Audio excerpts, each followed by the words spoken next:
अज Saudi अरब का कौमी दिन है। मेरे वालिद मरहूम ने इस खिते से अपनी जिंदगी के 37 बरस गुजारे। तकरीबन गुज़श्ता 12 साल तो मैं भी रोज़गार के सिलसिले सऊदीया मौजूद हाँ। सच्ची बात है कि मैं समझना ये खिता इस दुनिया कायनात ते अल्लाह दी नेमतां चों एक नेमत है, जिथे कमों पेश 30 लाख पाकिस्तानियों समेत करोड़ों लोगों का रिस्क लगे है।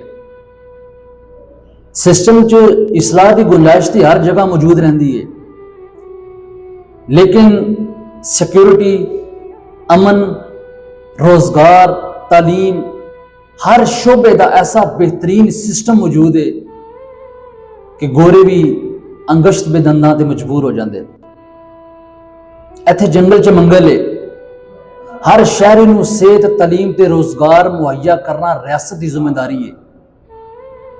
अज समझ लो कि इन्हां दी 14 अगस्त है, ए लोग खुशियां मना रहे ने, झंडे लहरा रहे ने, पता नहीं क्या कुछ कर रहे ने, लेकिन साडी हालत यह है जिस तरह पराई मैयत ते अपने नूं याद करके रोया जाए।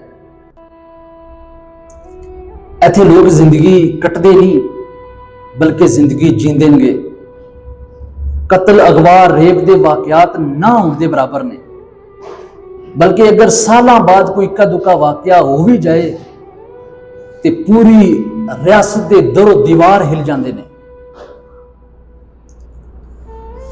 सानू तो जदों अपने ने सुटिया, अपने ने लत मारी तो इन्हां गैर नहीं सानू सीने नाल लाया, सानू दिलासा दिता, अपनी गोद च बिठाया, साडे मूँह च नवाला पाया। साडी अज ते इस दिन दुआ है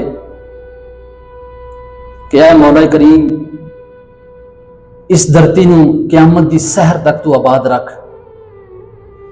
अंबिया दी ये धरती, इस धरती की मिट्टी साड़ियां अखां दा सुरमा है। मेरे मौला असी रवीए या ना रवीए, इस धरती ने तू हमेशा आबाद रखना गा।